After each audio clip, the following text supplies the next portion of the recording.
Bienvenida, Tea. ¿Cómo estás? Muy bien, muchas gracias. Hola a todos y todas. Muchas gracias por la invitación. Tea, estamos acá en Crónica Digital TV y bueno, lo primero es cómo tú llegas a...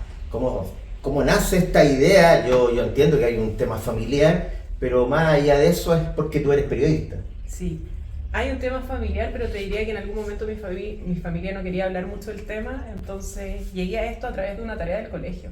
En realidad yo vivía en el Cajón del Maipo y un día me dijeron, tienes que disertar sobre alguien conocido. Vivía en el Cajón del Maipo en la época que no estaba tan conectado como ahora, y lo que estaba era la biblioteca de la Julieta Becerra, que es la escuela que está abajo alrededor de la plaza. Y le pregunté a mi mamá, así como, mamá, casi que tengo que hacer una disertación para mañana, ¿de qué puedo hablar? Ah, no, de tu abuelo. Pero ¿cómo de mi abuelo? Era chica, no sé, 12 años, por ejemplo. ¿No tenías conciencia de quién había sido tu abuelo? No tenía conciencia ni de mi abuelo, ni mucho del lugar donde estaba viviendo tampoco. ¿Tú no vivías en Chile?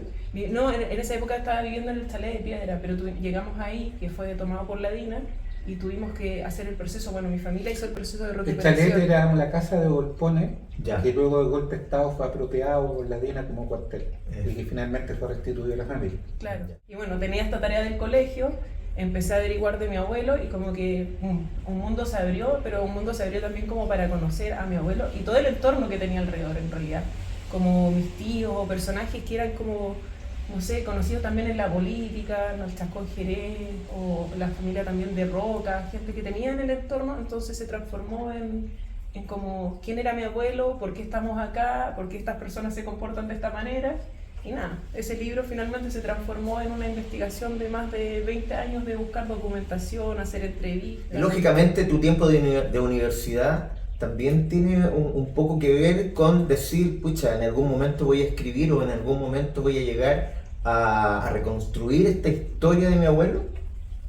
Yo creo que siempre lo tuve más o menos como que fui determinada desde chica.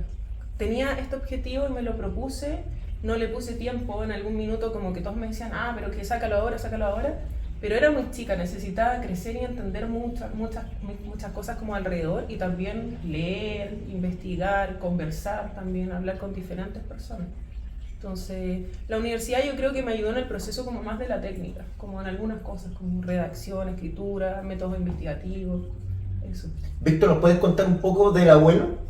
Vamos a decir que primero que Darío Saint-Marie fue una persona que tuvo, no me corriges, pero al menos tuvo una influencia enorme sobre nada menos que 3 presidentes de la República de Chile, a los que contribuyó a su victoria electoral.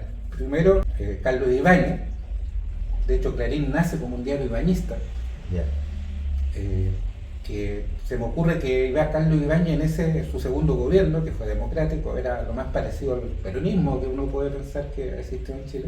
Después Eduardo Frei Montalva, y por cierto Salvador Allende. Y este fue un diario que ejerció una influencia gigantesca porque yo creo que tuvo la capacidad de combinar una posición política e intelectual, diríamos el lenguaje actual progresista, porque era como la regla del abuelo era como todo contra la derecha, y fuera de la derecha daba espacio a todos, a toda la diversidad que hay al margen de la derecha. Bueno, como te digo, combinar un diario que tenía densidad política y calidad periodística con el hecho que era un diario además muy chacotero, que usaba el lenguaje popular, recurría al sarcasmo, rescataba las distintas olas populares, daba cabida además a cosas que en ese tiempo el periodismo miraba con cierto desdén, la crónica deportiva, la crónica roja, y se transformó en un fenómeno de venta. De mayor circulación. La mayor circulación, estamos hablando desde que se creó a fines de los 50 hasta que se acabó con el medio de las llamas de la moneda. ¿Y cuándo tomas conciencia de quién era tu abuelo? ¿En la universidad o ya en el colegio? No, ya en el colegio, porque también ¿Sí? hubo que pasar como muchos temas legales entre medio, entonces veía a mi mamá correr Ah, con los temas temas familiares. legales, a mi abuela también, no sé, recuperar también las cenizas de mi abuelo porque murió en España. Murió en el destierro, ¿no? Murió en el destierro, lo trataron varias veces de traer como en dictadura de que regresara, pero obviamente no iba a regresar, no regresó. Oye, este seudónimo de Golpones se lo ponen en la Unidad Popular. No, él en la época del 52, más o menos en la década del 50, él empieza a ocupar el seudónimo Volpone en las noticias de última hora. O sea, él mismo sí, se lo... y tiene claro. hartos, de hecho como en el primer libro un tiene personaje Sir de Arthur, Ben Jonson, ¿no? de Ben Jonson. Claro, porque es una obra de teatro de 1600, una cosa así. Sí, es de un dramaturgo, de Sí. hecho que igual la historia es bastante interesante, como la parte de la obra, yo creo que hay algunas cosas que se asimilan en torno a la historia finalmente de mi abuelo. Está dificultad en el fondo para llegar de pronto a ciertas noticias o ciertos documentos que tú los desconocías o que en el fondo me gustaría saber si hay algo novedoso en todo. Tiene varias dificultades, una porque es mi abuelo. Ya. Entonces como que varias veces quise como que bajarlo del pedestal, porque yo creo que en algún momento tú lo tienes acá y tienes que mirarlo de frente y decir, bueno, es un ser humano como todos, y ahí empiezas como los juicios también, como, hoy no estoy de acuerdo con esto, si hizo bien esto otro, por qué lo hizo, etcétera. Más la combinación de toda la parte familiar, porque una cosa es como verlo de afuera periodísticamente y otra es como imbuido también como por los sentimientos que te rondan, ya Claro. sea mamá, tíos, abuela, etcétera. Yo creo que ese fue uno de los desafíos más grandes, pero también el buscar la información, porque el buscar la información no fue fácil. Cuando él murió, de hecho, él estaba escribiendo su biografía y entraron al departamento de Madrid y se robaron todo cuando él había recién muerto.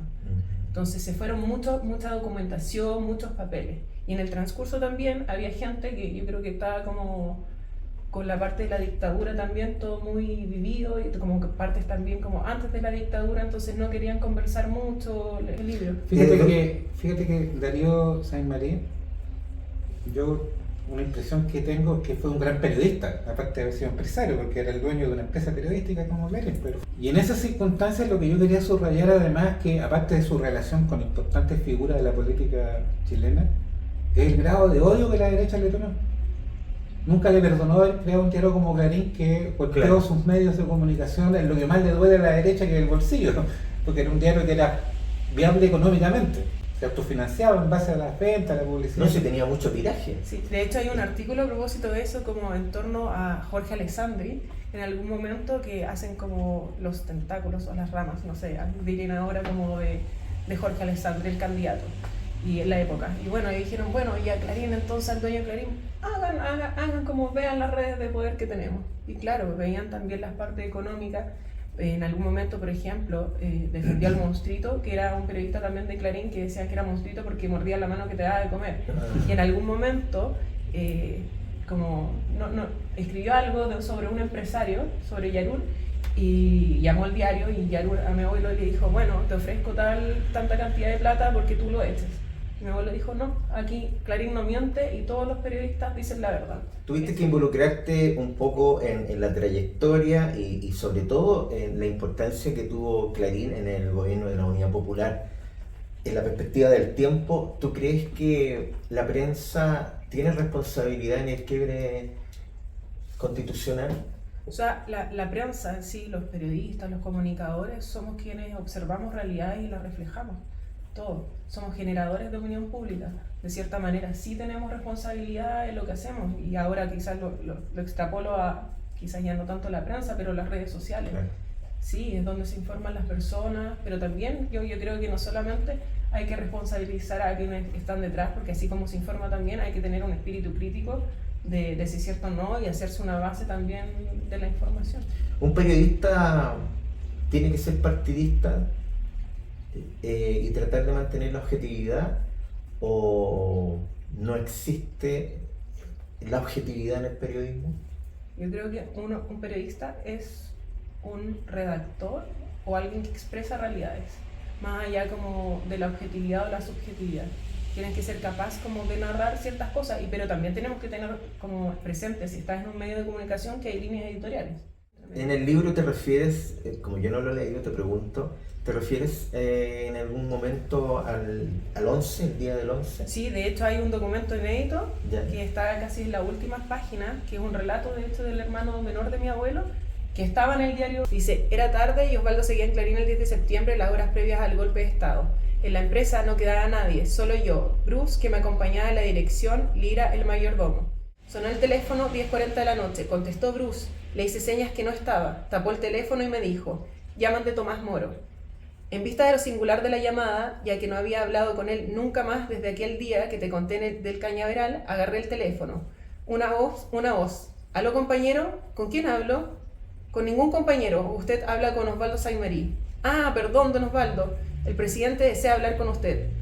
Espera un rato. Aparece la voz. ¿Aló? ¿Con quién hablo? Oh, no me doy cuenta que me llaman a mí. Usted habla, presidente, con Osvaldo Saymarí. Vaya, hombre, que está ceremonioso. Y Osvaldo le responde, soy respetuoso de jerarquías y de dignidades. Risa. Lo que pasa es que debes estar amaqueándote. Quiso agregar las bolas, pero no lo hizo porque conmigo nunca tuvo la confianza para usar ese lenguaje. Nada, hombre, aquí estoy, bregando hasta esta hora con tus trabajadores. ¿Qué se te ofrece? Mira, ahora en tono serio. Ando detrás del gato, ese que no aparece por ningún lado.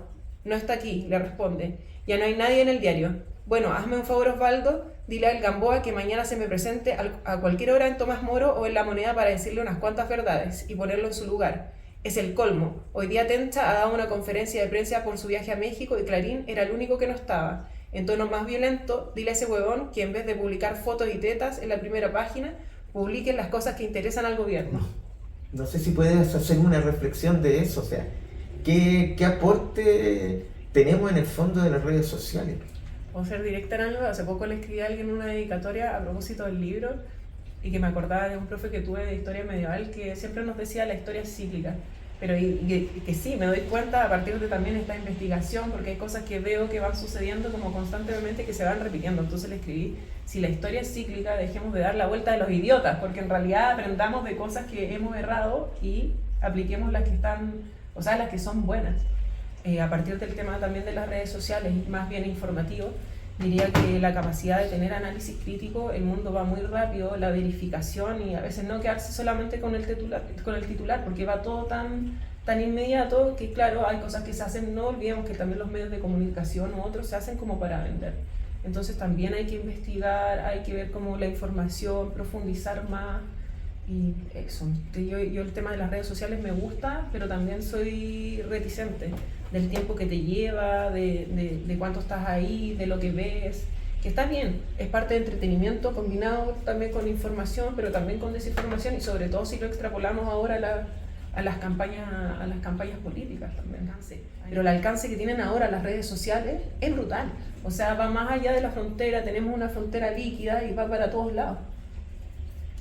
¿Te ha sido un agrado que nos hayas acompañado? Creo que es muy importante hacer un llamado a comprar el libro y leerlo. También. Les aseguro que no se van a decepcionar, es un libro muy importante. Este es para mí. Ese es para ti. ¿Me lo puedes dedicar? Te lo puedo dedicar. De hecho, Víctor. Cuéntame